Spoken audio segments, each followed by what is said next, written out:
Hey there guys, DMO73 here, bringing you the spoilers for the water structure deck for Rhea Cluster, and just to throw that out there, just in case, you might want to look outside because it appears that the weather is rain. That's just kind of a joke that's already popping up about these cards, but let's just go ahead and dig right in. So Shayla is our ruler. She is a mermaid. Judgment for 3, energizes for blue, and she says the weather is rain during your turn. So you're gonna want to have some kind of indicator that helps you remember that it's raining. And she can tap to search her deck for a card named Weather Change Rain, reveal it, and then put it into your hand, then search your deck. So obviously this kind of concept of the weather, which is very unique for anything that we've seen in Forceful before, is kind of the Mermaid's gimmick. And we'll see more of that as we move forward. So she turns into Shayla, the Mermaid Princess. She's a 10/12, and when she's on the field, the weather is just permanently raining. So the weather is rain. And when this card enters your field, you draw a card. So she doesn't really do much except for that continuous effect, which is a little bit weaker than the other two, I must admit. But she does kind of create that continuous board state, which honestly buffs up a lot of the other cards in the deck. So we have her stone, which is the Shoal Coral Stone. It's a water magic stone, treated as a water magic stone.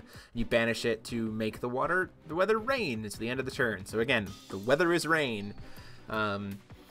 Next up, we have Weather Change Rain. 1-drop, quick cast chance. It says, play this card, the weather is rain until the end of the turn, draw a card. So you just making it rain.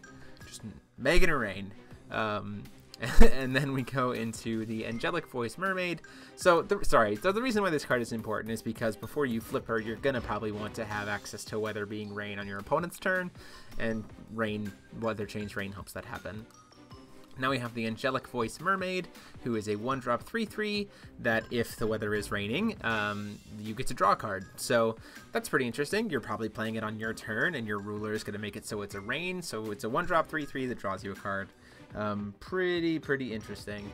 And then we have Princess Shayla's Attendant, who is a 1-drop 3/3 that, as long as the weather is raining, so on your turn, is a 5/5. So again, when it's on your turn, you have a 1-drop 5/5. So turn 1 kind of becomes just bigger and can, mess with your opponent's creatures early on. Pretty interesting aggression here. Now we have Peko, the Wise Dolphin, 2-drop 6/6, that he has flying as long as the weather is rain. So again, really useful on your turn. You play him on turn 2, your opponent goes, they don't kill him, goes to your turn, suddenly he has flying because of your ruler, and you can just swing in. So pretty cool.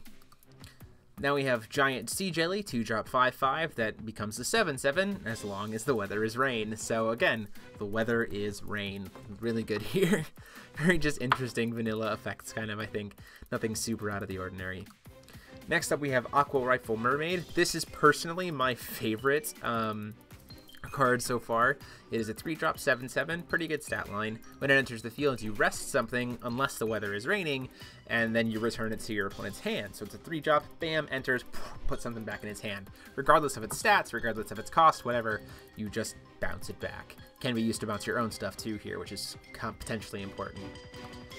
Then we have the White Whale, 3-drop 10/10, that it cannot attack or block unless the weather is rain. That stat line is huge. Potentially being able to play this on turn 2 and then move into your turn and have the weather be rain again, and suddenly you're swinging for 1,000 damage. That's pretty good. And then better, obviously once you're flipped, or if you have the ability to make it rain during your opponent's turn, gets much better there. Next up we have the other super, the Waverider Mermaid. So it's a 4-drop who gains +2/+2 and flying as long as the weather is rain. So a 12/12 flyer on your turn for 4. And you can pay 2 blue when it's raining to rest target resonator. So she becomes a repeatable resting spell. Pretty interesting. So I like that a little bit. Definitely would have to see, again, she's probably she's better once you've flipped over and done Judgment, but, if you're playing on tempo, if you throw in some Flutes Water Dragons into this deck so you can do Judgment and call stones still, I can definitely see this card being pretty fun in the structure deck. Next up we have the spells. We have the Cleansing Rain, 2-drop quick cast that returns target resonator to its owner's hand, but if the weather is rain, you put it on top of its owner's deck again. So you just lock them into the cards that they have, put the card back on top of their deck. Pretty interesting there as long as it's raining. Storm Bolts, 2-drop, choose 1, but if the weather is rain, you can choose up to 3. It's not an instant, sadly, though, so most of the time you're going to get to do all 3. You get to draw a card, prevent all damage from something, and rest something. So this is always going to be all 3 effects, you know, as long as you're using it during your turn, which is the only time you can, because it's not a quick cast. And then the Water Magic Stone art looks like this. I really like this art. I really like the art for these basic stones. It's been really, really nice so far. So that is the list. You know, again, the weather is rain, you know, just raining all day, every day. Making it rain. Lots of silly puns. But let me know what you guys think about these cards. Definitely looking forward to trying these decks out. Maybe showing them off on the channel, or a little bit updated, spiced up versions of them as soon as they come out. But give me your thoughts. Go ahead and leave a comment down below and share this out to all your friends so they are aware of the new spoilers that are coming out. Go ahead and like, comment, and subscribe. And until next time, this is DMO73 signing off.